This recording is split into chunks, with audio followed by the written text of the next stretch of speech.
तो यार चलो यार बिना किसी देरी के शुरू करते हैं आज का मुकदमा। अगेन हम पार्ले जी का एग्जांपल ले लेते हैं कि भाई पार्ले जी मुझे समझ में आता है, हाँ भैया पार्ले जी बिस्किट है, लेकिन उसे ऑफिस में कौन रखता है? अपने खुद के ऑफिस में, मतलब मैं तो बैग में भी रखता हूँ। Marketing expenses, ferrum maths and physics. यार तू पहले नाम चेंज कर यार, ऐसा लगता है मैं किसी कोचिंग का प्रमोशन कर रहा हूँ यार भाई। तो यार प्लीज नाम चेंज कर यार, ferrum maths and physics please नाम चेंज कर, क्योंकि हमने किसी को पे नहीं किया। तुम जाते नहीं, ओहो डेप्रिसिएशन भाई साहब ये रहा आपका खर्चा। कभी किसी को देखा है तुमने चलते हुए? किसी को डेप्रिसिएशन नाम से सुना है? नहीं, क्योंकि कोई होता ही नहीं है ना इंटरेस्ट ऑन लोन सेल्स में हेल्प कर रहा है, ना interest on loan warehousing में हेल्प कर रहा है, कहीं तो हेल्प नहीं कर रहा। तुमसे ना हो पाएगा। अगर कोई मुझे प्रिंगल्स इसकी बजाय एक सिंपल कंटेनर में बेचने लगे तो मैं प्रिंगल्स कभी ना खरीदूं। मैं बोलूं कौन सा चीप माल बेच रहे हो तुम मुझे। आ गए सब? जल्दी जल्दी जो नहीं आए हैं वो भी ज्वाइन कर लें। मैं 2 मिनट और वेट कर रहा हूं ताकि फिर अपन चालू कर सके। सबसे पहले तो नमस्कार है सबको मेरा, बहुत बहुत स्वागत है आपका एक ऐसे ऑसम क्लास में जिसमें हम बहुत अच्छे से पढ़ने वाले हैं, और आगे तो मैं बहुत सारी चीज़ें भी करवाने वाला हूँ यार, देखते जाओ बस तुम। मुझे बहुत अच्छा लगा कि आपको ये गाना बहुत पसंद है। मैं चाहता हूँ क्लास शुरू होने से पहले माहौल ही ऐसा बना रहे कि आपको मज़ा आए पढ़ने में, वरना फिर क्या फ़ायदा इतनी मेहनत करके यार कि तुम एंजॉय नहीं कर पाओ यार क्लास। ऐसा लगे बोरिंग यार कि नहीं यार फिर से बैठना पड़ेगा यार, पढ़ना पड़ेगा, अब तो क्या ही कर लें बस। ना भाई ऐसा नहीं है, पढ़ने में जब तक मज़ा नहीं आएगा तब तक बिल्कुल भी मज़ा ही नहीं है यार। उदय प्रकाश जी भाई मैं आ गया हूँ, आर्यन छाबड़ा जी बिल्कुल मैं आ गया हूँ, डेजी गुड इवनिंग। चलो यार आज से अब फिर वापस पढ़ना चालू करते हैं। हाँ भाई तो शुरू किया जाए। फाइनली सब लोग आ चुके हैं और बिना डिले के अब हम चालू करते हैं। हमें बहुत सारी चीज़ें करनी है अभी। आज मैं आपको बहुत सारी चीज़ें समझाने वाला हूँ, तो उसके लिए बिना देरी किए हुए शुरू करना ही पड़ेगा। तो यार कल तुम लोग को याद होगा मैंने अच्छी खासी रामायण शुरू हो जाती है। प्रथम गुलाटी भाई अभी तुम्हारा धर्म तुम्हारा कर्म ही है, यानी राम भगवान को देखने से कुछ नहीं होगा, तुम्हें यहाँ पे पढ़ाई करनी पड़ेगी। कर्म ही पूजा है अगर आपने सुना हो तो कोई ज़रूरत नहीं है आपको रामायण देखने की। आप खुद भगवान राम बने, अपने कर्मों पे ध्यान दें और देखिएगा आपकी पूजा की जाएगी उसके बाद। खुशी ने बोला मज़ा आ जाता है सॉन्ग सुन के। कशिश गुड इवनिंग यार। रूपांशु राम राम भाई, राम राम। मेरा तो हमेशा लैग करता है यार, पता नहीं यार क्यों लैग करता है यार, कम क्वालिटी पे देख लिया करो। तो यार चलो यार बिना किसी देरी के शुरू करते हैं आज का मुकदमा ही चालू करेंगे। और कल मैंने जो तुम्हें पूरा इतिहास बताया था, आज उसी से रिलेटेड मैं कुछ चीज़ें तुम्हें और आगे डिटेल में बताऊंगा, तो कृपया करके मेरी बात अच्छे से सुनना। और ये पूरी कहानी, अभय द्विवेदी वेलकम यार, बिल्कुल वेलकम। पूरी जो कहानी है मैं आज जो तुम्हें बताने वाला हूँ, इसका एक अच्छा खासा रिलेशन है तुम्हारे अगेन कैश फ्लो चैप्टर से। मे बी मैं बात करूँ आने वाले रेशियो से, अकाउंटिंग रेशियो से, या जो तुम्हारी कंपनी अकाउंट्स की पूरी बुक है वो सब। तो चलो यार माही अब तुम मेरे ऊपर ध्यान दोगे यहाँ पे जो मैं बता रहा हूँ, ताकि तुम्हारा माइंड एकदम चिल आउट हो जाए और तुम भी बड़े आराम से पढ़ाई करो। यार मैंने कल जो तुम्हें बताया था उसका थोड़ा सा रिवीजन करवाते हुए चलूँगा, और उसके साथ साथ मैं तुम्हें बताऊँगा कि तुम्हें और क्या क्या करना है। तो सबसे पहले लेट्स राइट डाउन कि कल जो हमने किया था वो मेरे ख्याल से कंपनी के बारे में था, तो मैं सबसे पहले भाई कंपनी ही लिख देता हूँ। ओके सो हम लोग डिस्कस कर रहे थे यार कंपनी के बारे में, ठीक है भाई। अब जिसको ये समझ में नहीं आ रहा है मैं उसके लिए थोड़ा सा इसको हाईलाइट कर देता हूँ, क्योंकि ऑब्वियसली मैं समझ सकता हूँ कि तुम लोगों को दिक्कत होगी कभी कभार अगर मैं लिखूँगा तो यार कल हमने कंपनी के बारे में डिस्कशन जो किया उसके बारे में थोड़ा सा समझते हैं। एक कंपनी का जो कोर काम होता है वो बेसिकली मैन्युफैक्चरिंग होता है या प्रोडक्शन होता है, क्योंकि आज अगर मुझे उसे लिंक करना है तो थोड़ा बहुत तो तुम्हें वो बताना ही पड़ेगा। एक कंपनी जो काम करती है वो मैन्युफैक्चरिंग करती है या फिर प्रोडक्शन करती है। अब ये जो कंपनी मैन्युफैक्चरिंग और प्रोडक्शन कर रही है, कंपनी इसको खुद से कहती है कि भैया ये हमारे ऑपरेशन है, यानी जो हम मेन पर्पस से काम करते हैं वो ये हमारा ऑपरेशन है, हमारा यही काम है, हम इसी से जीवित रहते हैं, so that is our operation. ठीक है, कोई दिक्कत नहीं थी। तो इसमें आगे मैंने तुम लोग को बताना चालू किया कि ऑपरेशन जो कंडक्ट होते हैं वो एक जगह पे कंडक्ट नहीं होते, बल्कि 3 जगह पे कंडक्ट होते हैं। पहली जो जगह होती है ऑपरेशन कंडक्ट कराने की, यानी जो प्रोडक्शन वगैरह होता है, जो बेस जगह होती है जिसके बिना कोई दूसरी जगह नहीं हो सकती, वो होती है हमारी फैक्ट्री। क्योंकि अगर आपके पास फैक्ट्री है, अगर आपके पास वो एरिया है जहां आप प्रोडक्शन कर सकते हो, तभी तो आप उसको स्टोर करके रखोगे, ऑफिस में उसकी अकाउंटिंग करोगे और मार्केट में उसको बेचोगे। विदाउट फैक्ट्री वेयरहाउस में घंटा कुछ रखने को नहीं है। ऑफिस किस काम से चलाएंगे समझ में ही नहीं आता, प्रोडक्ट है ही नहीं हमारे पास तो। और लास्टली मार्केट में बेचोगे क्या? So without factory nothing exist. सो ऑपरेशन की दूसरी बैकबोन कहलाती है वेयरहाउस। सही जा रहे हो मेरे को? हाँ भाई, बिल्कुल सही जा रहे हो। माही, मृदुल, कशिश, प्लीज लिखते जाना। तुम लोग सब जितने लोग देख रहे हो सबके सब लिखते चले जाना जो जो मैं चीजें बता रहा हूं।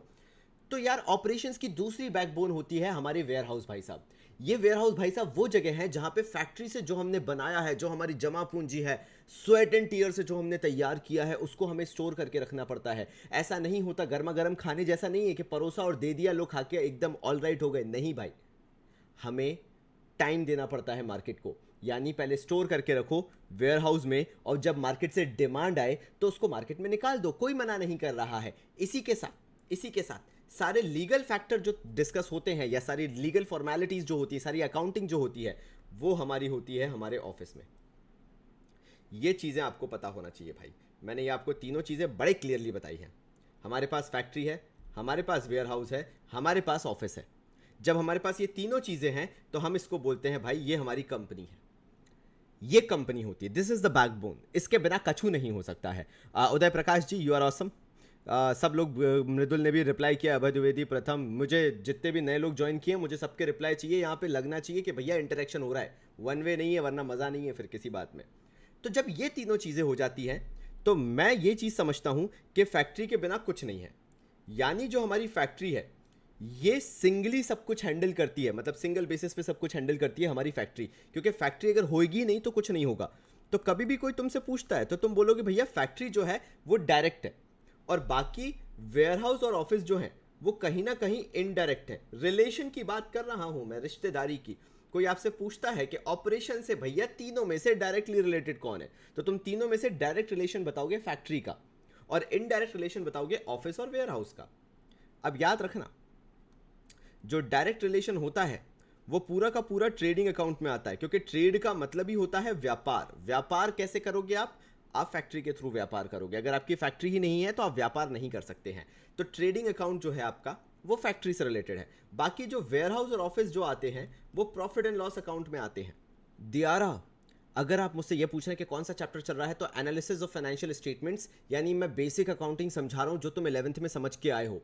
मैं तुम्हें याद करना यहाँ पे सिखाऊंगा। जब लाइव सेशन चालू हो रहा था तो वहाँ पे मैंने बोला था कि balance sheet of a company मेरा कोर काम क्या है। मैं जानता हूँ कि तुम लोग 11th से पढ़ के आए हो, लेकिन मैं ये भी जानता हूं कि काफ़ी सारे ऐसे टॉपिक्स हैं जो तुमने टच अपॉन नहीं किए होंगे 11th के, वो कोर बेसिक्स। तो समझ लो यहाँ पे, अभी मैंने कैश फ्लो वाली तुम्हारी बुक उठाई है, एनालिसिस ऑफ फाइनेंशियल स्टेटमेंट्स, और मैंने बिल्कुल बेस से तुम्हारे कंसेप्ट्स बनाना चालू किए हैं। तो मैं वही चीज़ सिखा रहा हूं जहां पे पिछले साल तुमने 11th में अपनी अकाउंट्स एंड की थी, which was final accounts of a company. उसमें तुमने ट्रेडिंग अकाउंट भी बनाया होगा दियारा, और प्रॉफिट एंड लॉस अकाउंट भी बनाया होगा। मैंने जस्ट तुम्हें एक बैकग्राउंड चेक दिया कि वो जो ट्रेडिंग अकाउंट था वो फैक्ट्री से उठ के आता है, और जो P&L है वो वेयरहाउस और ऑफिस से उठ के आता है। मैं सिर्फ अभी तुम्हें एसेट्स, लायबिलिटीज, प्रॉफिट्स और लॉसेस सिखा रहा हूं, बस उसके अलावा कुछ नहीं। तो क्या चैप्टर चल रहा है क्या नहीं, आई होप तुम सबको क्लियर है, और अगर हाँ तो यस सर लिख देना यार जरूर। तो ये तो हो गया ट्रेडिंग और प्रॉफिट एंड लॉस अकाउंट, जो तुमने 11th में भी पढ़ लिया है कि फैक्ट्री डायरेक्टली रिलेटेड है, तो फैक्ट्री से रिलेटेड सारे आइटम गए ट्रेडिंग अकाउंट के अंदर। वेयरहाउस और ऑफिस इनडायरेक्टली रिलेटेड है तो वो चलेगा P&L अकाउंट के अंदर। लेकिन अभी बात खत्म थोड़ी ना हुई है, अभी तो मैं आगे और चीजें बताने वाला हूं। फैक्ट्री जो है ना वो एक चीज बड़े क्लियरली बोलती है। उसका कहना है कि भैया आप मेरे, मतलब फैक्ट्री के अंदर, आप फैक्ट्री के अंदर क्या लोगे? फैक्ट्री के अंदर वो चीजें लोगे जो ऑब्वियसली आपके ऑपरेशन यानी आपके प्रोडक्शन से रिलेटेड है। तो मैं फैक्ट्री में लिख देता हूं प्रोडक्शन से जो भी रिलेटेड है। अब कैसा रिलेशन है वो आपको भी पता है भाई, क्योंकि मैंने यहां पे लिख दिया है प्रोडक्शन से भी अगर रिलेशन होगा, देखो मैंने सर्कल किया है, डायरेक्टली रिलेटेड ही होगा। यानी फैक्ट्री में वही चीजें आएंगी जो प्रोडक्शन से डायरेक्टली रिलेटेड है। ये लिख भी दिया भाई मैंने ताकि तुम्हें दिक्कत ना हो। जो भी प्रोडक्शन से डायरेक्टली रिलेटेड है वो फैक्ट्री का है। और जो भी प्रोडक्शन से इनडायरेक्टली रिलेटेड है वो हमारा प्रॉफिट एंड लॉस का पार्ट है भाई। मेरे ख्याल से ये भी क्लियर हो गया होगा आपको। जरा बताएं अगर अभी तक कोई दुविधा है तो मैं आगे बढ़ूंगा, क्योंकि इसके बाद यहां तक मैंने कंसेप्ट क्लियर कर दिया प्रोडक्शन से, क्योंकि फैक्ट्री डायरेक्टली रिलेटेड है, प्रोडक्शन फैक्ट्री में ही होता है, तो इसलिए प्रोडक्शन डायरेक्टली रिलेटेड कहलाया फैक्ट्री से, यानी जो भी होगा सब फैक्ट्री के अंदर डायरेक्ट आएगा। वेयरहाउस और office exist because factory exist, simple सी बात है। तो इसलिए वेयरहाउस और ऑफिस इनडायरेक्टली रिलेटेड है प्रोडक्शन से, लेकिन हाँ to a certain extent related है, क्योंकि वेयरहाउस और ऑफिस सपोर्टिंग सर्विसेज जैसे काम करते हैं। ये हुई ना बात, सबको समझ में आ रहा है, मजा आ रहा है आज तो भाई। चलो ठीक है, तो यहां पे अब मैं दूसरा पेज खोलूंगा और फिर तुम लोगों को इसके आगे की कहानी समझाना चालू करूंगा। अब मैं सबसे पहले तुमसे बात करूंगा एक्सपेंसेस की, क्योंकि यहीं से तुम्हारे कंसेप्ट हिलना चालू होते हैं और मेरा काम है यहीं से तुम्हारे कंसेप्ट्स बनाना भाई। तो चलो यार एक्सपेंसेस की बात कर ली जाए। ध्यान देना भाई, तुम बिजनेस में दो तरह की हरकतें करोगे। पहला हो गया तुम्हारा वो जो प्रोडक्शन से रिलेटेड है, कल ये मैंने चीज बताई थी लेकिन ठीक है मैं फिर से एक बार बता रहा हूं। फिर आता है एक जो प्रोडक्शन से रिलेटेड नहीं है, तो यार नॉट प्रोडक्टिव अभी मैं लिख देता हूं अंग्रेजी में ताकि तुम लोगों को दिक्कत ना हो। ये लिख दिया मैंने नॉन प्रोडक्टिव।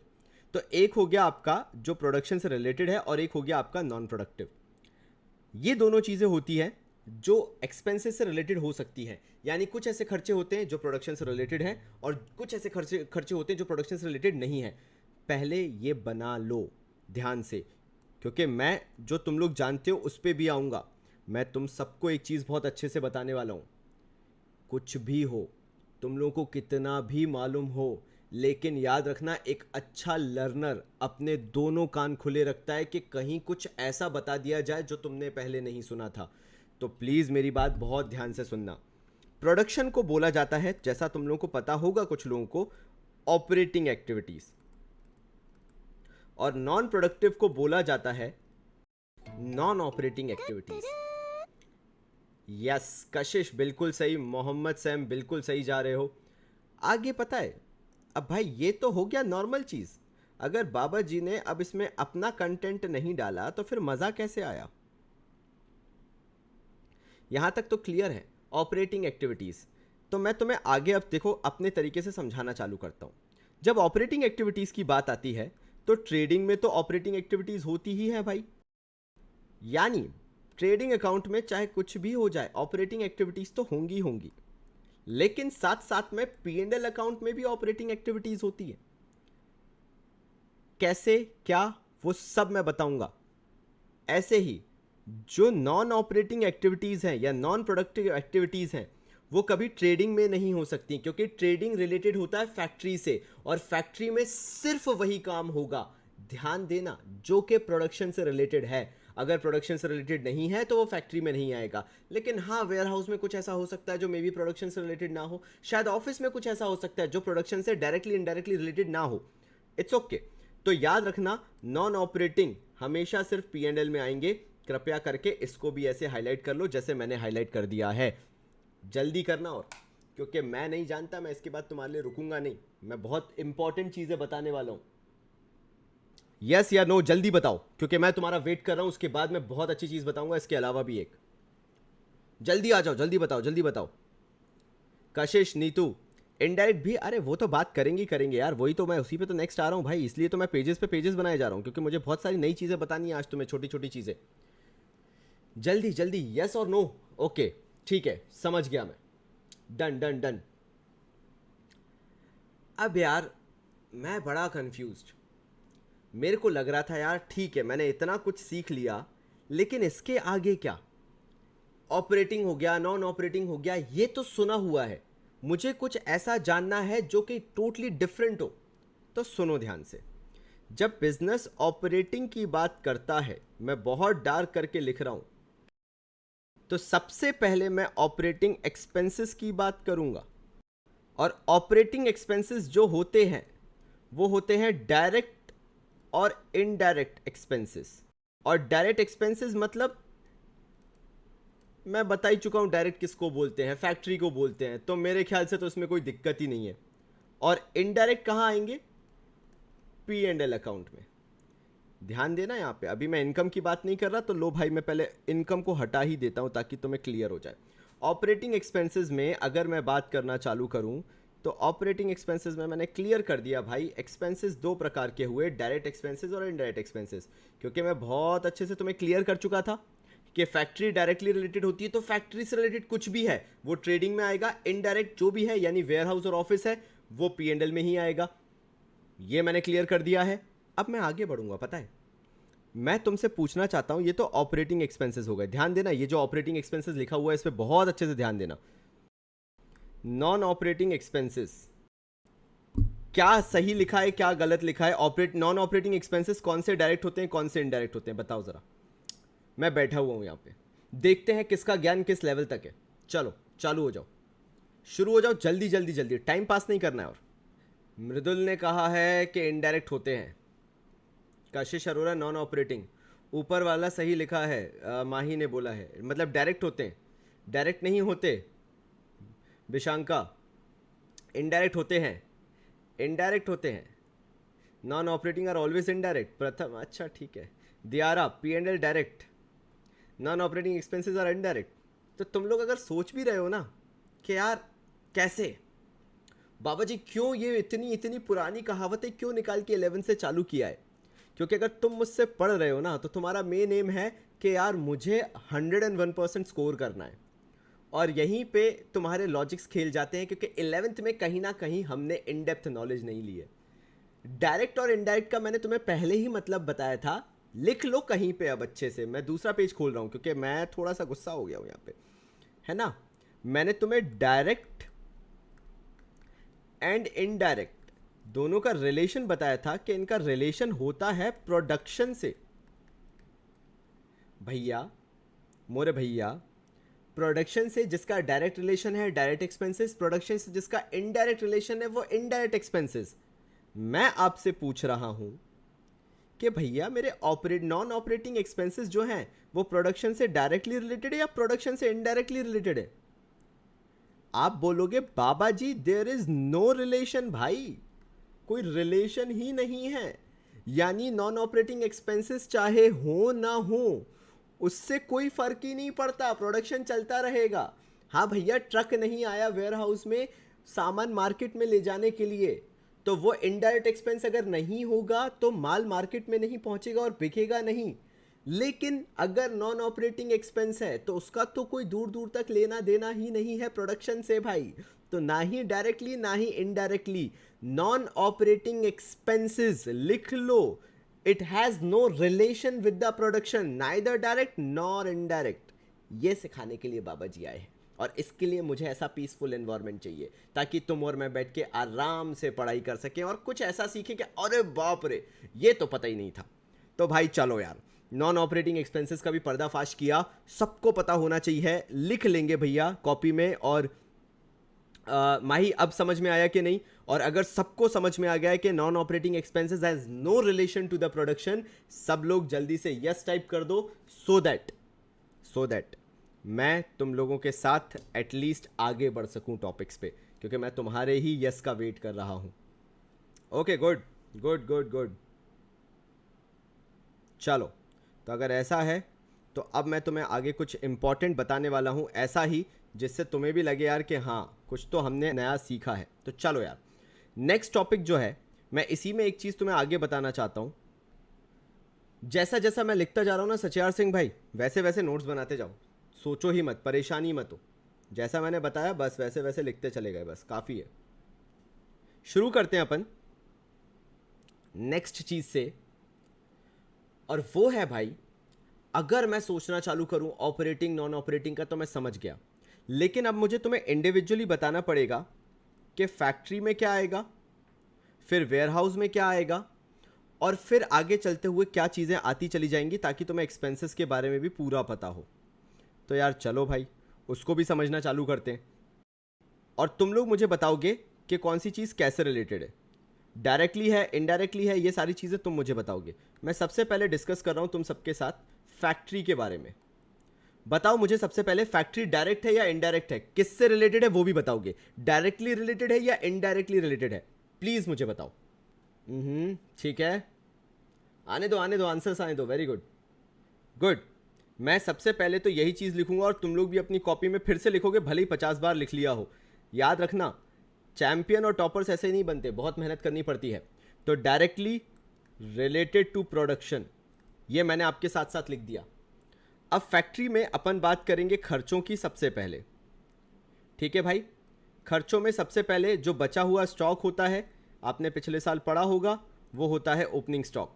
उसके बाद मैंने कल ही आपको बताया था कि भैया मेजॉरिटी पे वेजेस दी जाती है, और क्योंकि कुछ लोग उनको लुकआउट करने के लिए भी बड़े बड़े अफसर रखे जाते हैं, बड़े बड़े तो नहीं, हाँ, जैसे ठेकेदार काइंड ऑफ लोग जो होते हैं, कॉन्ट्रैक्टर्स वगैरह होते हैं, उनको थोड़ी बहुत सैलरीज दी जाती है, या ह्यूमन रिसोर्स वाले होते हैं, मैनेजमेंट वाले होते हैं, उनको सैलरीज दी जाती है, बाकी मैक्सिमम लेबर होता है। तो वेजेस को पहले लिखने का मतलब क्या है फैक्ट्री के अंदर, क्योंकि मेजॉरिटी वेजेस दी जाती है, बिकॉज फैक्ट्री के अंदर मेजॉरिटी लेबर होता है। तो हमने वेजेस लिखा। थर्ड आगे बढ़ते हैं हम। उसके बाद अगर अपन आगे लिखें तो अपन को और भी गुड्स परचेज करने पड़ते हैं, तो परचेजेस, मैं सिर्फ कंटेंट लिख रहा हूं कि कौन कौन से खर्चे लिए जाते हैं। फिर आ जाते हैं कोल, फ्यूल, गैस। फिफ्थ आ जाते हैं पार। फिर उसके बाद सिक्स्थ आ जाते हैं अपन कैरियज इनवर्ड। इनवर्ड क्यों होता है? क्योंकि हम फैक्ट्री के अंदर सामान लेके आते हैं, रॉ मटेरियल लेके आते हैं। अब कैरिज इनवर्ड या फिर फ्रेट भी बोल सकते हैं, फ्राइट नहीं होता, फ्रेट होता है, ठीक है। और फाइनली ऑक्ट्रॉय होता है। ये सारी चीजें होती हैं, देख लो मैंने जो लिखा हुआ है। अगर आप नहीं लिख पाए थे तो ये मैंने आपको दे दिया लिखने के लिए शॉर्ट में, ताकि आप लिख लो। क्योंकि जब आप मे बी रेशियोज करोगे, मे बी कैश फ्लो करोगे, तो यार इसकी बहुत ज़रूरत पड़ने वाली है। आपके दिमाग में कंसेप्ट क्लियर होना चाहिए। अच्छा यार, इमेजिनेशन आ रहा है, मैं फैक्ट्री के अंदर गया, बहुत ज़्यादा अंधी मची हुई थी, मतलब बहुत बिल्कुल हलचल मची हुई थी। कभी अगर तुम लोग ने गाड़ी सर्विसिंग पे डाली हो तो जो माहौल तुमने वहाँ से देखा है उसको 100 टाइम्स अप कर दो, वो फैक्ट्री में माहौल होता है। लेबर गंदे से घूम रहे हैं, मशीन्स चल रही हैं, सामान इधर उधर बिखरा हुआ पड़ा है, कभी कुछ फैल रहा है, कभी कुछ हो रहा है, चिल्ला चौट मची हुई है। तो ये फैक्ट्री का माहौल, इमेजिनेशन तुम्हारे दिमाग में आ जाना चाहिए। जैसे ही फैक्ट्री तुम्हारे दिमाग में आ गई, मैं बात करना चालू करूंगा वेयर हाउस का, कि वेयर हाउस में क्या होता है। अब पहले मेरा वही सवाल तुमसे, फिर से मैं आराम से बैठ रहा हूं, ये रहा मेरा पेन, ये मैंने रख दिया। मैं अब तुमसे पूछ रहा हूं, वेयर हाउस प्रोडक्शन से कैसे रिलेटेड होता है? कशिश, मैं तुम्हें आंसर दे दूंगा, टेंशन मत लो। ऑक्ट्रॉय और फ्रेट जनरली सेम चीज़ है। पुराने ज़माने में ऑक्ट्रॉय पे किया जाता था, बस इतनी सी बात है, उतना ध्यान रखो। बाकी मैं बता दूंगा, लेकिन उसका कोई मतलब नहीं। इट्स ऑल अबाउट ट्रांसपोर्टेशन, इतना याद रख लो। तो भाई जल्दी बताओ, वेयर हाउस डायरेक्टली रिलेटेड है या इनडायरेक्टली रिलेटेड है? मुझे इसका आंसर चाहिए फटाफट। हाँ, कस्टम ड्यूटी का पुराना फॉर्म ऑक्ट्रॉय था, बिल्कुल सही बोल रहे हैं आशीष कुमार चौधरी। जल्दी बताए, इनडायरेक्टली रिलेटेड किससे रिलेटेड भाई, किससे इनडायरेक्टली रिलेटेड? मुझे वो भी तो चाहिए ना यार, पूरा आंसर चाहिए मुझे, क्योंकि तुम्हारा लिंक बैठना चाहिए ना। अच्छा, इनडायरेक्टली रिलेटेड है, लेकिन हाँ, काय से इनडायरेक्टली रिलेटेड है? प्रोडक्शन से इनडायरेक्टली रिलेटेड है भाई, प्रोडक्शन से। वेयर हाउस दियारा इनडायरेक्ट है। Factory rent, Aryan Chhabra, factory rent को फैक्ट्री रेंट ही कहते हैं।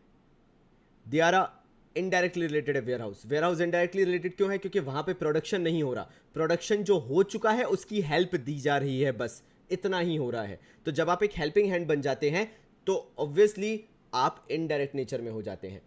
सो डायरेक्ट सिर्फ एक ही चीज है, और वो है factory. Factory is directly related to production, because production वहीं पे होता है, और बाकी सारी चीजें ऑटोमेटिकली बन जाती हैं इनडायरेक्ट।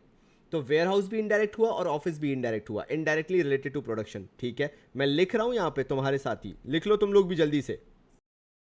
अब मैं इसमें बताना चालू करता हूं क्या क्या होता है। सबसे पहली बात आती है पैकेजिंग एंड लेबलिंग।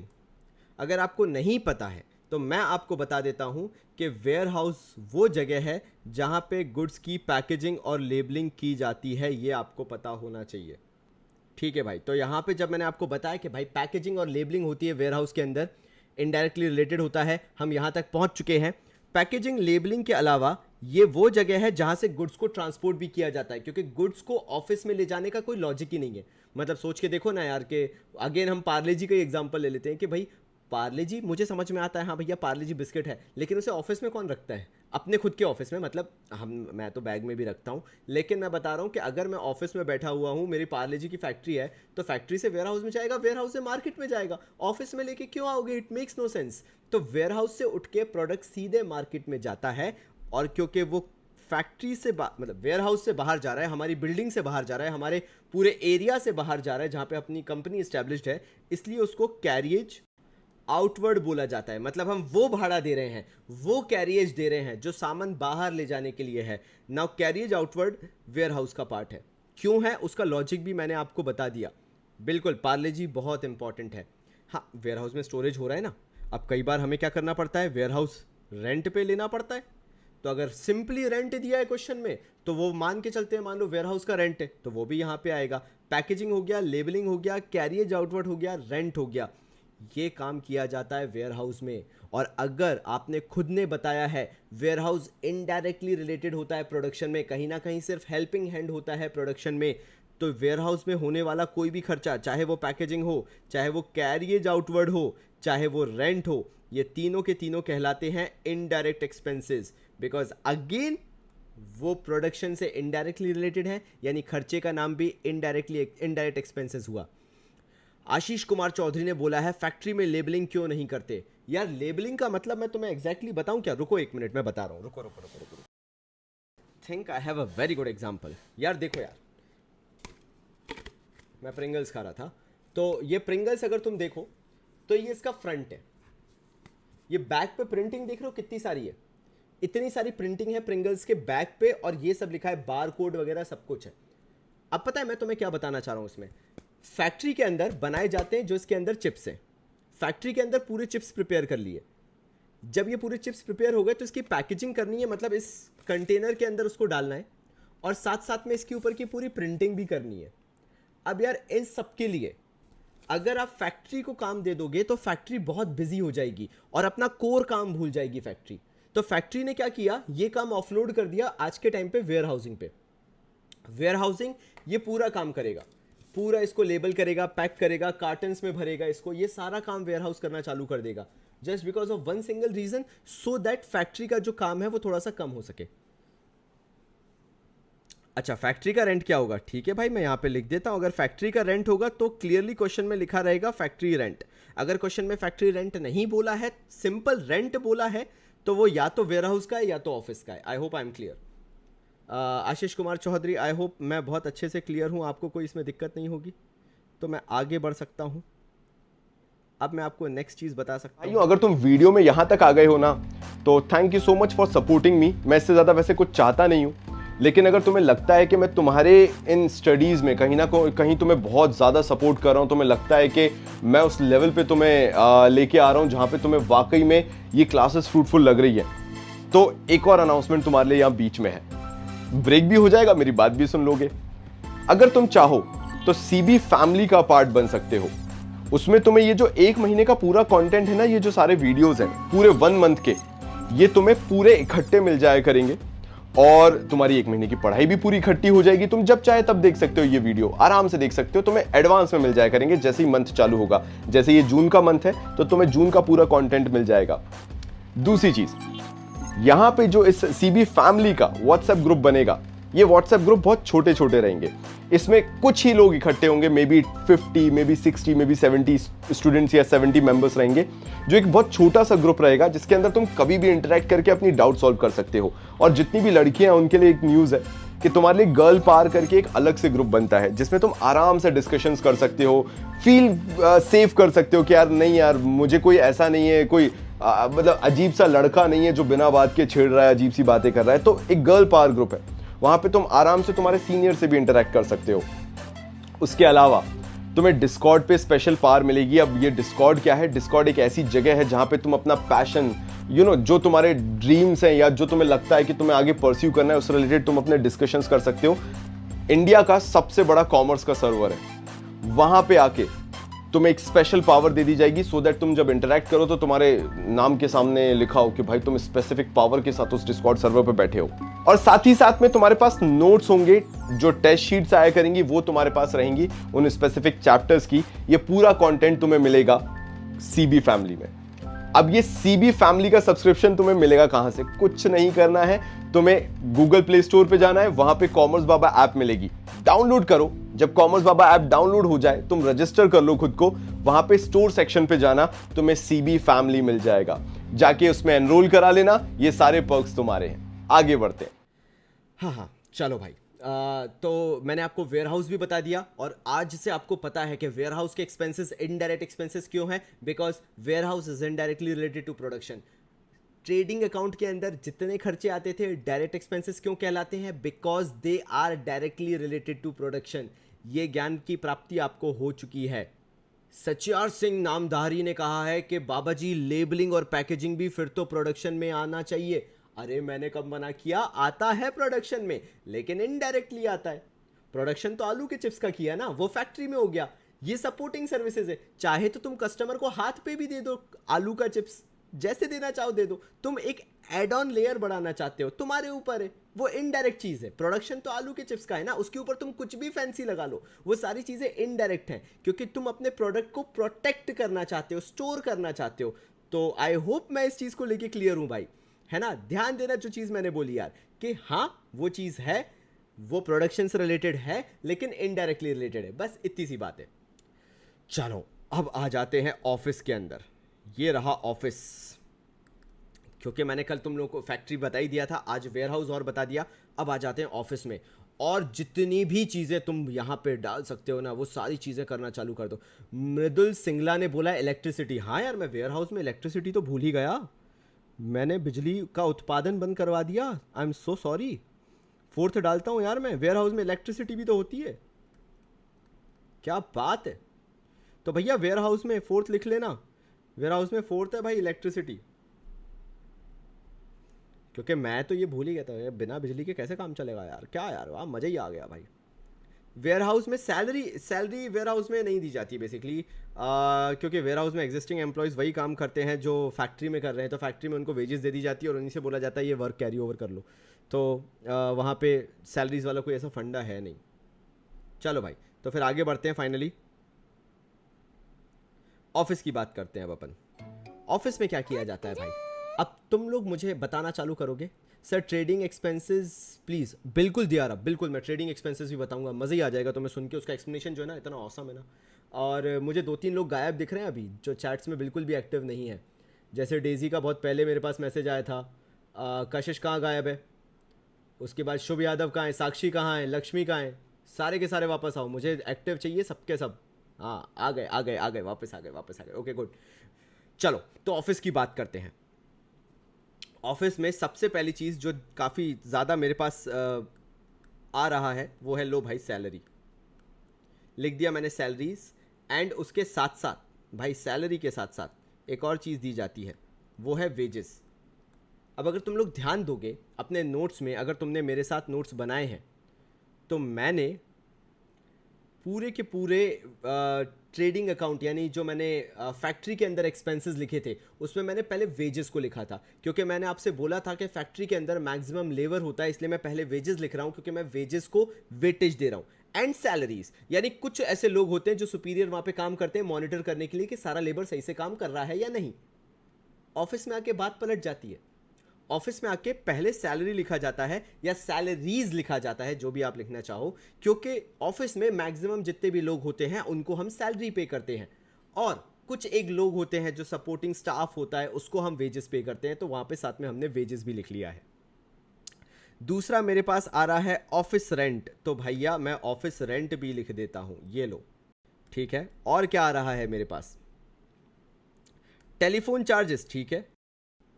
काफ़ी देर से कशिश लीगल एक्सपेंसेस में लगी हुई है मैम, तो चलो यार लीगल एक्सपेंसेस या लीगल चार्जेस में मैं लिख देता हूँ भाई, लो गुस्सा किसी को नहीं होना है भाई। तो salaries and wages, office rent, telephone charges, legal charges, advertisement Vatsal Singh ने बोला है तो उसको भी मैं डिसअपॉइंट नहीं करूंगा यार।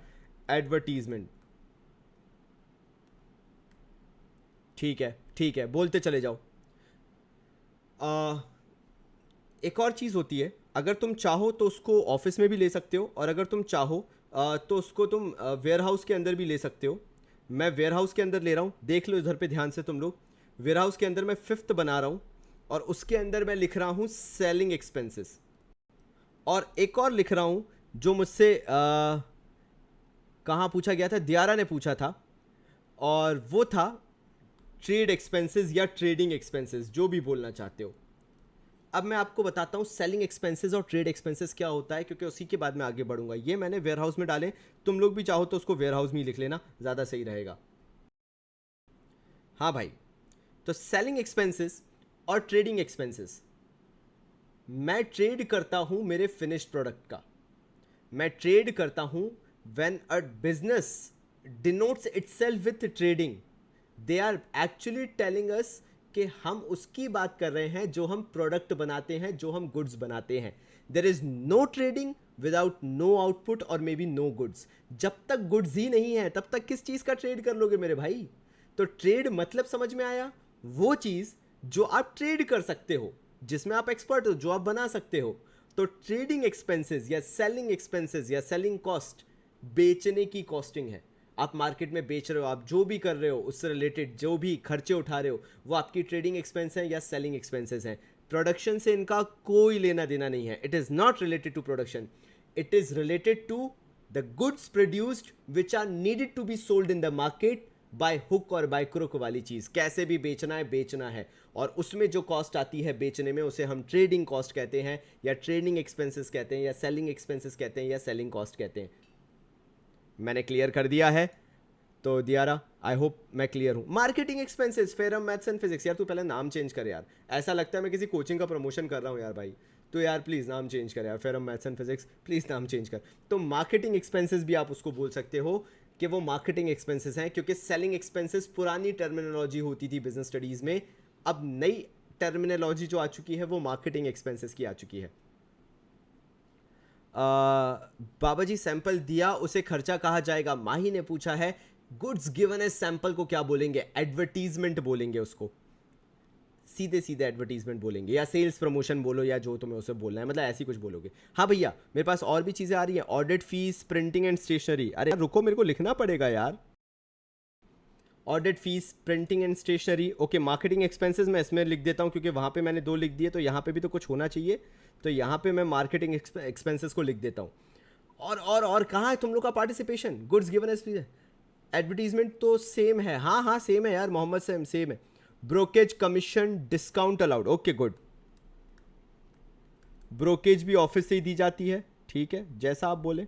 कमीशन भी पे करते हो आप अपने एजेंट्स को जो आपके गुड्स मार्केट में बेचते हैं। आप ब्रोकेज देते हो उनको जो आपके शेयर्स वगैरह में डील कर देते हैं। 11th, आप अगर डिस्काउंट दे रहे हो तो वो भी आपके लिए खर्चा ही है भाई एक तरीके से।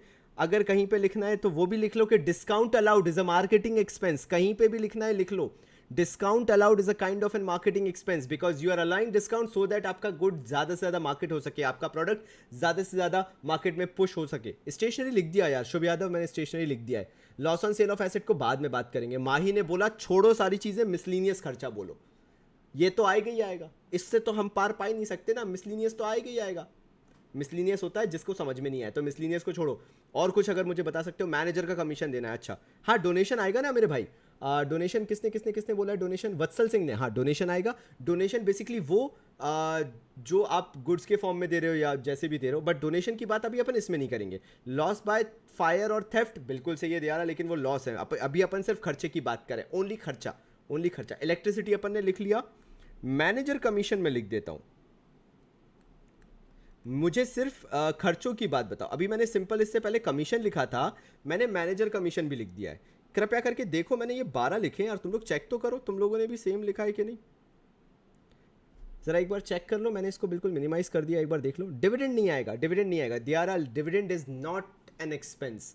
तुमने और तुम्हारे एक बहुत अच्छे फ्रेंड ने, दोनों ने मिलके एक कंपनी खोली, कंपनी ने प्रॉफिट कमाया, तुम दोनों ने वो प्रॉफिट बांट लिया आधा आधा, तो एक्चुअल में डिविडेंड ही हुआ एक तरीके से। What ever profit that you have distributed, so that doesn't mean वो खर्चा हुआ, वो तुम्हारा प्रॉफिट है, तुमने बांटा, उसको डिविडेंड बोला, सो खर्च। कशिश छाबड़ा, लोन नहीं लेते बेटा। लोन क्यों नहीं लेते? बिकॉज लोन होता है लायबिलिटी, नॉट एन एक्सपेंस। अगर मैं बैंक ऑफ बड़ौदा से जाके लोन ले लूंगा तो मेरे ऊपर उधारी आ जाएगी, ना कि मेरा खर्चा हो जाएगा, ठीक है, ये डिफरेंस है।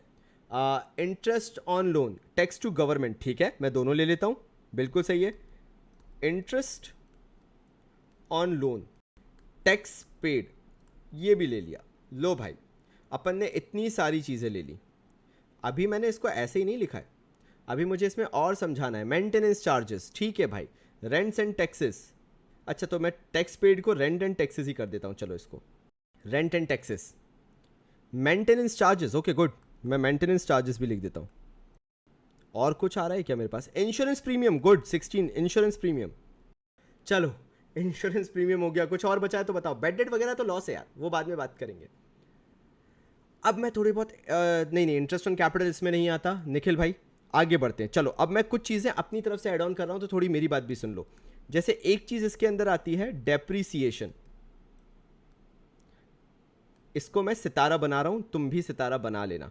सब लोग लिख रहे हैं या नहीं कॉपी के अंदर? दियारा बैंक चार्जेस, एब्सोल्युटली राइट, बहुत शानदार चीज़ बोली आपने, बैंक चार्जेस। मैं कहीं पे इसको अलग से दिखा दूंगा, टेंशन मत लो, बैंक चार्जेस को भी। सब लोग लिख रहे हैं या नहीं, मुझे बताते चलो प्लीज़। डेप्रिसिएशन लिख रहा हूँ और फिर लॉसेस के बारे में लिख रहा हूँ। Loss on sale of old fixed assets, चलो loss on sale of old fixed assets करके लिख लिया। हाँ रेट्स फैरम, बिल्कुल भाई रेट्स भी बोल सकते हैं, बिल्कुल बोल सकते हैं, चलेगा। अब यार यहाँ से मैं शुरुआत कर रहा हूँ और तुम लोग भी मेरे साथ लिखोगे, तुम लोग सोच भी नहीं पाओगे, क्योंकि अभी तुम लोग सिर्फ बिलीव कर सकते हो ना मेरे पे, तुम लोग सोच भी नहीं पाओगे कि कितने इजीली हम लोग रेशियोज और कैश फ्लो कर लेंगे सिर्फ इन कुछ क्लासेस की वजह से, क्योंकि ये बहुत इन डेप्थ है और इसके बाद कुछ और तुम्हें करने की ज़रूरत ही नहीं है। इतने ही चिल होकर 12th की पढ़ाई हो सकती है अगर तुम अच्छे तरीके से पढ़ रहे हो तो चलो यार आगे बढ़ते हैं। अब मैं तुमसे क्वेश्चंस करना चालू करूंगा और तुम भी मेरे साथ इसके आगे लिखना चालू करोगे। सबसे पहले बारी आती है सैलरीज एंड वेजेस की, ठीक है भाई। मेरा पहला सवाल आपसे यह है कि जो सैलरीज एंड वेजेस है ये प्रोडक्शन से रिलेटेड है या नहीं है, बस इतना बता दो मुझे। ओके अच्छा है तो ठीक है भाई, इसके आगे टिक लगा लो और लिख दो इनडायरेक्टली रिलेटेड है। कृपया करके लिख ही देना यार कि सैलरीज एंड वेजेस जो है वो यस रिलेटेड है, टिक लगाओगे, इनडायरेक्टली रिलेटेड है ये भी दिखा दोगे।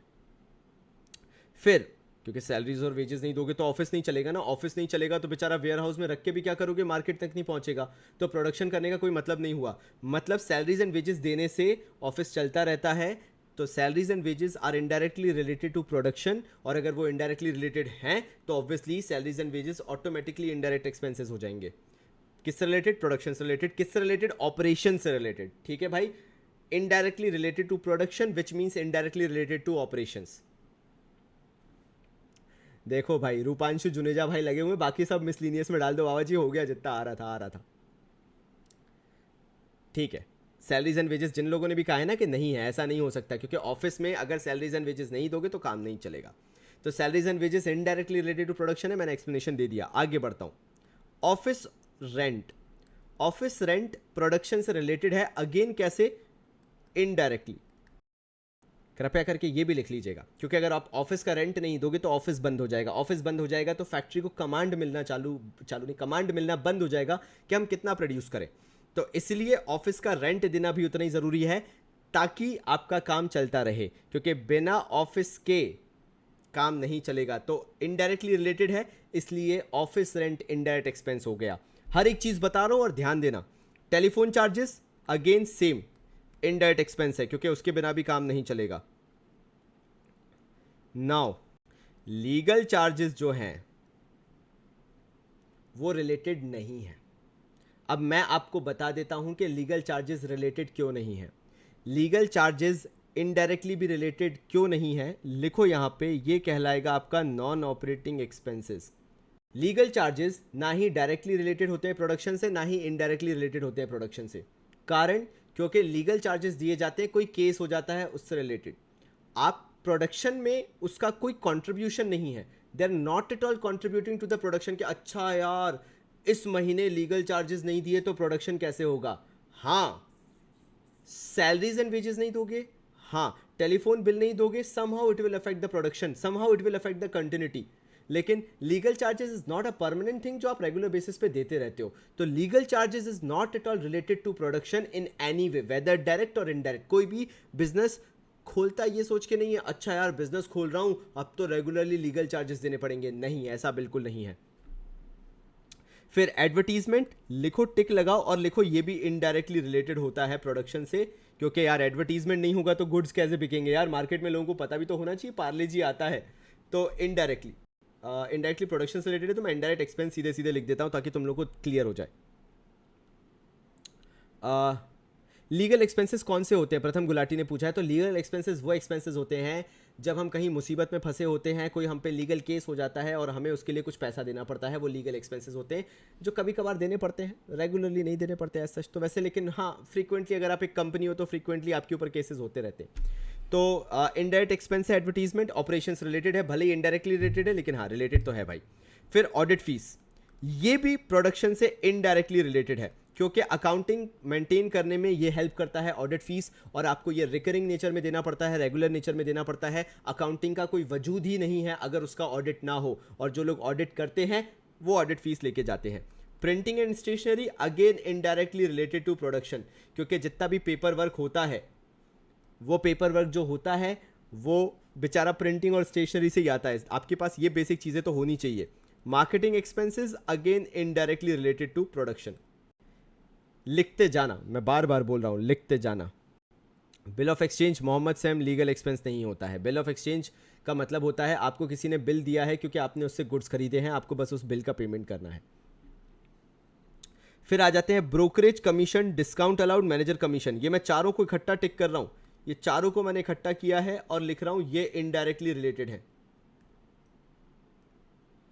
Brokerage commission, discount allowed and manager commission, ये चारों इनडायरेक्टली रिलेटेड होते हैं भाई, प्लीज ध्यान देना इस चीज पे। और कारण भी मैं उसका बता देता हूं, क्योंकि आप ब्रोकरेज कमीशन, डिस्काउंट और मैनेजर कमीशन ये सब आप प्रोडक्शन से रिलेटेड ही पे करते हो, क्योंकि आप प्रोडक्शन पे ये चीज़ें देते हो, तो ऑब्वियसली ये इनडायरेक्टली रिलेटेड प्रोडक्शन से हुआ, क्योंकि ये चीज़ें पे ही उस चीज़ पे की जाती है। Software charges indirectly related to production, because software business में यूज़ होता है डे टू डे ऑपरेशंस में, तो सॉफ्टवेयर भी उसके अंदर ही आएगा रुपेश भाई। फिर आगे आ जाते हैं इंटरेस्ट ऑन लोन, लिखो इसको जल्दी से, ये होता है non operating expenses. Interest on loan जो होता है जल्दी से लिखो, और मैं इसका रीज़न भी बता रहा हूँ वाह क्या तो मैंने हरियाणवी साइड का तड़का लगाया है। लेकिन सुन लो, चलो मैं क्या बोल रहा था, मैं नहीं बोलता हूँ ऐसे, एकदम से मुंह से निकल गया होगा, भगवान जाने क्यों। तो यार interest on loan, why it is not related to production? Interest on loan is related to loan. Interest क्यों पे कर रहे हो? क्योंकि लोन ले रखा है, प्रोडक्शन से दूर दूर तक लेना देना नहीं है। अब तुम्हारा दिमाग ये चल सकता है, अच्छा मैंने इंटरेस्ट नहीं दिया तो लोन खत्म हो जाएगा, लोन अटक जाएगा तो प्रोडक्शन कैसे होगा, काम कैसे चलेगा? अरे भैया वो तो लोन की वजह से हो रहा है ना, इंटरेस्ट की वजह से थोड़ा ना हो रहा है। तो interest is related to loan, not to production in any case. इसलिए इंटरेस्ट ऑन लोन को Rupanshu, I am so sorry, इसलिए इंटरेस्ट ऑन लोन को विथ नो रिलेशन माना जाता है प्रोडक्शन से। ये एक नॉन ऑपरेटिंग एक्सपेंस होता है, क्योंकि इसका कोई लेना देना नहीं है, प्रोडक्शन में कोई कंट्रीब्यूशन नहीं है। मतलब ऐसा नहीं हो सकता कि तुम एक दिन बैठ के सोचो यार क्या करूं यार, मैंने तो इंटरेस्ट ऑन लोन पे ही नहीं किया यार, अब मेरा प्रोडक्शन कैसे होगा? प्रोडक्शन विल गो ऑन, कोई एलिमेंट नहीं है वो इंटरेस्ट ऑन लोन जो प्रोडक्शन में डलता है। सो आगे बढ़ते हैं। मेंटेनेंस चार्जेस, इंश्योरेंस प्रीमियम, ये दोनों इनडायरेक्टली रिलेटेड होते हैं प्रोडक्शन, इसलिए इनको इनडायरेक्ट एक्सपेंस भी कहा जाता है। ये लिख लेना, इंश्योरेंस प्रीमियम और मेंटेनेंस चार्जेस ये रेगुलर चीजें हैं। मोहम्मद सैम, मैंने तुम्हारा आंसर पहले ही दे दिया क्योंकि मुझे मालूम था ऐसा एक कंफ्यूजन आ सकता है। अगर तुम्हें समझ में आ गया है लोन और इंटरेस्ट का एक्सप्लेनेशन तो यस टाइप कर देना। Rent and taxes indirectly related है ना? हाँ, रेंट एंड टैक्सेस है ना, रेंट एंड टैक्सेस हो गया, मेंटेनेंस चार्जेस हो गया, इंश्योरेंस प्रीमियम, सॉरी मैं उसको इंक्लूड करना भूल गया था। But rent and taxes, maintenance charges and insurance premium, ये तीनों के तीनों इनडायरेक्टली रिलेटेड हैं प्रोडक्शन से, क्योंकि रेंट एंड टैक्सेस आप पे कर रहे हो for day to day operation which is necessary for production. Maintenance charges, you are maintaining your assets, you are maintaining your premises, again why? So that आपके operations smooth चलते रहें। Insurance premium, you are paying insurance on your warehouse, maybe on your goods, maybe on your production or whatever, इसलिए insurance भी indirectly related है, इसलिए वो indirect expenses के अंदर आ गया। माही सर, किसी ने कंपनी के ऊपर केस किया और हम लॉयर को हायर किया तो वो लीगल चार्जेस है बाबा जी? हाँ बिल्कुल, वो लीगल चार्जेस के अंदर आएगा, बिल्कुल लीगल चार्जेस के अंदर आएगा। तो आगे बढ़ते हैं। अब मैंने आपको डेप्रिसिएशन में सितारा लगवाया था, उसका रीज़न है क्योंकि यहाँ से एक नया टॉपिक चालू होता है जिसको मैं बाद में डिस्कस करूँगा, लेकिन अभी कुछ एक चीज़ बता के जाता हूँ। डेप्रिसिएशन ऑपरेशन से रिलेटेड है। डेप्रिसिएशन किसी भी केस में ऑपरेशन से रिलेटेड माना जाएगा, चाहे कुछ भी हो जाए। क्यों भाई? क्योंकि डेप्रिसिएशन लगता है हमारे फिक्स्ड एसेट्स पे। कैरियज आउटवर्ड, रूपांशु जुनेजा, मैंने कैरियज आउटवर्ड वेयर हाउस में लिखा था, अभी अपन वेयर हाउस में जाने वाले हैं, टेंशन मत लो। कैरियज आउटवर्ड वेयर हाउस में अपन लिख के आ चुके हैं। मैनेजर कमीशन, यार ये देखो मैंने मैनेजर कमीशन को भी टिक किया था कि इनडायरेक्टली रिलेटेड है, चेक करो, ये लिखा हुआ है मैनेजर कमीशन इनडायरेक्टली रिलेटेड है, दिख रहा होगा आपको। मैं बता रहा हूँ कशिश अरोरा को। Noting charges legal expenses, yes noting charges are legal expenses भाई, noting charges, Mohammad Sam, noting charges are legal expenses. तो डेप्रिसिएशन ऑपरेशन से रिलेटेड होता है, और ऑपरेशन से रिलेटेड होने का सिंपल रीजन है, मैंने जैसा बताया कि वो फिक्स्ड एसेट्स पे लगता है। अब यार फिक्स्ड एसेट्स जनरली हम यूज करते हैं, जो मेजॉरिटी ऑफ फिक्स्ड एसेट्स हमारे हैं जो रेगुलर यूज होते हैं, हम यहाँ पे उन फिक्स्ड एसेट्स को मान के चलते हैं कि वो हमारे प्रोडक्शन में यूज हो रहे हैं। तो क्योंकि हमारे फिक्स्ड एसेट्स प्रोडक्शन में यूज होते हैं and they contribute to the production, इसलिए डेप्रिसिएशन एक ऑपरेशन या ऑपरेटिंग एक्सपेंस है। Depreciation is an operating expenses, लेकिन क्योंकि आप डेप्रिसिएशन को कभी रियल टाइम में नहीं पे करते, इसलिए at the same time depreciation को नॉन कैश एक्सपेंस भी बोला जाता है। नॉन कैश एक्सपेंस तो है, लेकिन साथ में ऑपरेटिंग एक्सपेंस भी है। ऑपरेटिंग एक्सपेंस मतलब ये प्रोडक्शन में कंट्रीब्यूट करता है और ये खर्चे को हम ऐसे ही काउंट करते हैं। चलो तुम्हें ज़्यादा समझ में नहीं आ रहा होगा, वो मैं थोड़ा सा एग्जाम्पल के तौर पे तुम्हें समझाता हूँ। मान लो तुमने 1 लाख रुपए की मशीन खरीदी, इस साल तुमने उसे जब यूज़ किया तो 10,000 से मशीन की वैल्यू कम हो गई। तो 10,000 की मशीन की वैल्यू कम क्यों हुई? क्योंकि तुमने उसे प्रोडक्शन में यूज़ किया, तुमने उससे प्रोडक्शन किया, तो मशीन ने कंट्रीब्यूट किया प्रोडक्शन में कितने वर्थ का? 10,000 रुपए का, क्योंकि मशीन उतने से ही कम हुई है। तो ये 10,000 जो डेप्रिसिएशन लगा, क्यों लगा? Because it is being used in production, that is the reason. Depreciation is a part of production, इससे सिंपल और कुछ नहीं बता सकता मैं, because machine is being used in production process, simple सी बात है। तो भैया डेप्रिसिएशन ऑपरेटिंग एक्सपेंस तो है, but because you don't have to pay it to anyone, it is a non cash expense. इसकी आगे की कहानी जो है ना नॉन कैश एक्सपेंस, ये मैं लिख रहा हूं टू बी कंटिन्यूड, और अगर मैं भूल जाऊं तो मुझे याद दिला देना, मैं नॉन कैश एक्सपेंस की कहानी पूरी बताऊंगा तुम्हें। मैं एक बार फिर से बोल रहा हूं, डेप्रिसिएशन इज ऑपरेटिंग एक्सपेंस, हाँ इनडायरेक्ट मान लो, इनडायरेक्ट ऑपरेटिंग एक्सपेंस। डेप्रिसिएशन अपने आप में इनडायरेक्ट ऑपरेटिंग एक्सपेंस है। एग्जाम्पल के तौर पे मैंने फिर से बताया, suppose if I am having a machine of ₹1 lakh, 1 lakh रुपए की मशीन है, मैं उससे प्रोडक्शन करूंगा। मैंने इस साल जब प्रोडक्शन किया तो मशीन की वैल्यू 10,000 रुपीज़ से कम हो गई, मेरी मशीन सिर्फ 90,000 की बची, तो मैंने 10,000 की मशीन की वैल्यू एग्जॉस्ट कर दी या यूज़ कर ली। और यूज़ कहाँ की होगी मैंने उसे? प्रोडक्शन में। तो डेप्रिसिएशन क्यों लगा? क्योंकि मैं प्रोडक्शन कर रहा हूँ। अगर मैं प्रोडक्शन नहीं कर रहा होता तो डेप जो लगता वो बात अलग हो जाती, चल छोड़ यार, पड़ी हुई थी बात। लेकिन अभी डेप कौन सा लग रहा है? जो प्रोडक्शन में यूज़ हो रहा है।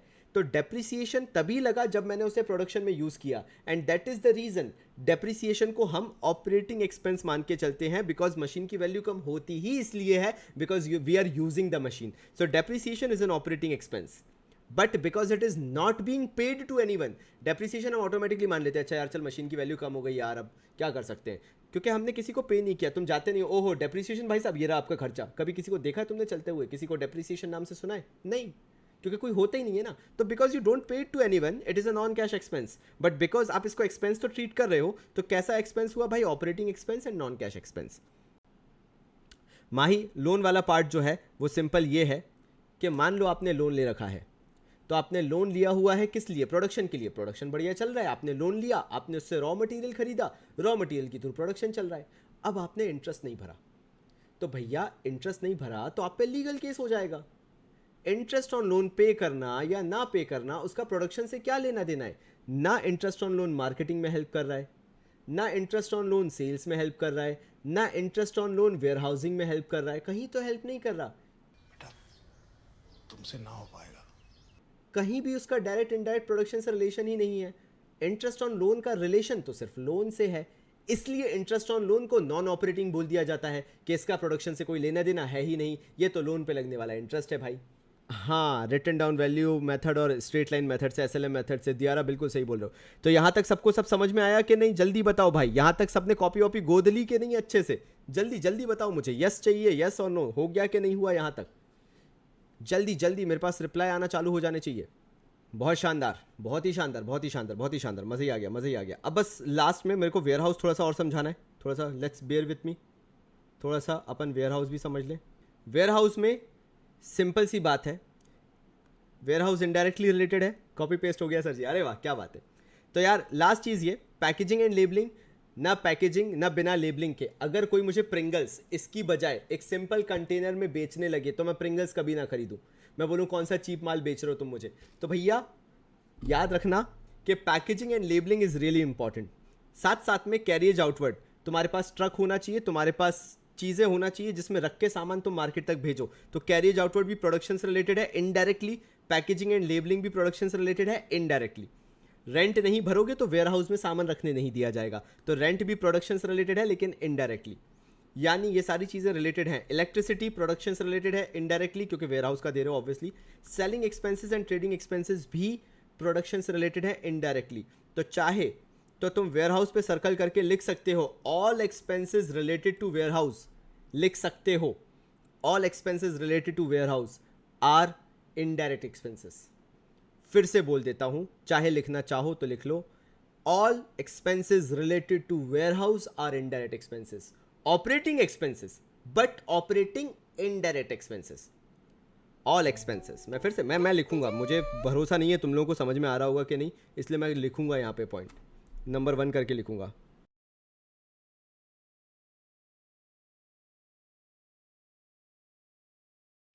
मेरे ख्याल से लिखते जा रहे हैं सारे के सारे जो भी मैं लिख रहा हूँ। 4th पॉइंट मैंने लिखा है some expenses of office are operating expenses which is indirect expenses obviously, and some are non operating expenses not related to production. ये मैंने लिखा हुआ है। तो अपन ने क्या लिखा है मैं एक बार फिर से पढ़ के बताता हूँ तुम लोगों को। All expenses related to warehouse are indirect expenses. जो भी एक्सपेंसेस वेयर हाउस से रिलेटेड है सारे इनडायरेक्ट एक्सपेंसेस हैं। यहाँ पे लिख लो इनडायरेक्ट क्यों है, क्योंकि ऑपरेशन से रिलेटेड हैं। ऑपरेशन से कैसे रिलेटेड है warehouse? Indirectly. All expenses related to factory are direct expenses. Direct expenses क्यों है? क्योंकि अगेन काय से रिलेटेड है? ऑपरेशन से रिलेटेड है। ये लिखना है तुम्हें, मालूम है ना। फिर थर्ड वाला, all expenses of factory and warehouse are operating expenses only, again क्योंकि वो ऑपरेशन से रिलेटेड है। Same some expenses of office are operating expenses. कुछ एक्सपेंसेस जो ऑफिस के होते हैं वो ऑपरेटिंग एक्सपेंसेस हैं, और कुछ एक्सपेंसेस जो हैं वो नॉन ऑपरेटिंग एक्सपेंसेस है। ये देखो मैंने नॉन ऑपरेटिंग लिख रखा है। और जो ऑफिस के एक्सपेंसेस होते हैं ऑपरेटिंग एक्सपेंसेस वो इनडायरेक्ट नेचर के होते हैं, ठीक है। और some are non operating expenses जो कि प्रोडक्शन से रिलेटेड नहीं होते हैं। अब आपको ये और चीज़ पता होना चाहिए, फैक्ट्री से जो भी रिलेटेड होगा, आई एम सो सॉरी, वो आएगा आपका ट्रेडिंग में। जो वेयर हाउस से रिलेटेड होगा, मैंने यहाँ पे सर्कल करके लिख रहा हूँ, सिर्फ वेयर हाउस की बात कर रहा हूँ मैं। फैक्ट्री वाला मैंने लिख दिया ट्रेडिंग, जो वेयर हाउस वाला है वो P&L में आएगा, और जो ऑफिस से रिलेटेड है वो भी P&L में आएगा। तो फाइनली फैक्ट्री लाइटिंग क्या होता है? Factory lighting it's all about factory power, बस वो उसी के बारे में है। तो फाइनली इसके अलावा मुझे कुछ और बताना है क्या तुम लोगों को? काफ़ी एक दो लोगों ने मुझसे लॉस ऑन सेल की बात की है, loss on sale of fixed asset. ये कल का टॉपिक है और इसके बारे में मैं तुम्हें कल ही बताऊंगा। बाकी अगर तुम्हें loss on sale of fixed asset के बारे में कुछ जानना है तो मैं ये बता देता हूँ कि ये नॉन ऑपरेटिंग है। Loss on sale of fixed asset non operating expense कहलाता है, क्योंकि इसका प्रोडक्शन से कोई लेना देना नहीं है। चाहे तुम्हें एक ओल्ड मशीन को बेचते हुए फ़ायदा हो जाए चाहे नुकसान हो जाए, उससे कोई फ़र्क नहीं पड़ता है। Sir what is the difference between selling trade expenses and marketing expenses? बहुत मीडियोकर टाइप का अंतर है। सेलिंग एक्सपेंसेस जब आप बहुत ज़्यादा हैवी एडवर्टीजमेंट करते हो तो सेलिंग एक्सपेंसेस होता है।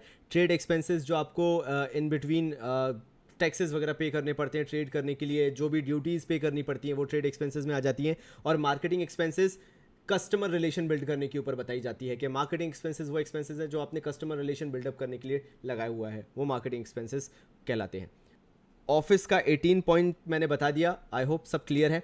तो चलो भाई लोग, तुम लोगों को मैंने आज डे 2 में काफ़ी सारी चीज़ें सिखाई, और याद रखना फंडे एक दिन में नहीं बनते हैं, फंडों को बनने में बहुत टाइम लगता है। आज तुम्हारे पास ये मौका है। तो बैंक चार्जेस क्या होते हैं, ऑपरेटिंग या नॉन ऑपरेटिंग? बैंक चार्जेस और ऑपरेटिंग, क्योंकि अगेन आप बैंक में अकाउंट मेंटेन कर रहे हो, और बेसिकली बैंक चार्जेस जनरली हम जो भी अकाउंट मेंटेन करते हैं करंट अकाउंट उससे रिलेटेड होता है, और अगर करंट अकाउंट ही मेंटेन नहीं करोगे तो ट्रांजैक्शंस कैसे होंगे? वो ट्रांजैक्शन सीधे आपके बैंक में आते हैं, इसलिए बैंक चार्जेस को लिया जाता है। तो मैं जो चीज़ बोल रहा था, फाइनल वर्डिंग्स प्लीज़ ध्यान से सुन लेना, कि कंसेप्ट एक दिन में नहीं बनते। अभी तुम्हारे पास टाइम है, बहुत फ्री हो, मेरे साथ 1 घंटा बिताओ, हम इको भी करेंगे, हम बिजनेस भी करेंगे, लेकिन वो कंपैरेटिवली छोटे टॉपिक्स हैं। अकाउंट्स इन डेप्थ है, और मेरा यहाँ पे फ़र्ज़ बनता है कि मैं तुम लोग को अकाउंट्स इतना इन डिटेल करवा दूँ कि तुम्हें कभी पीछे मुड़ के सोचना भी ना पड़े। उसके लिए बस तुम्हें मेरे साथ पेशेंस रखने की ज़रूरत है। तो चलो भाई, तुम लोगों ने बहुत अच्छा साथ दिया, thank you so much, lots of love. And हाँ, ऐसे ही बस पढ़ते रहो मेरे साथ, मुझे और कुछ नहीं चाहिए, मुझे तुम्हारा यही थोड़ा बहुत टाइम चाहिए। अगर तुम इतना ही टाइम देते रहोगे तो भाई मेरे लिए बहुत है, मुझे उससे ज़्यादा कुछ चाहिए नहीं। आज हमने कंसेप्ट्स को और स्ट्रॉन्ग किया है, तो भाई तब तक के लिए अच्छे से पढ़ो। तब तक के लिए फिर से बोलूँगा बाबा जी की तरफ से धन्यवाद और बहुत सारा प्यार।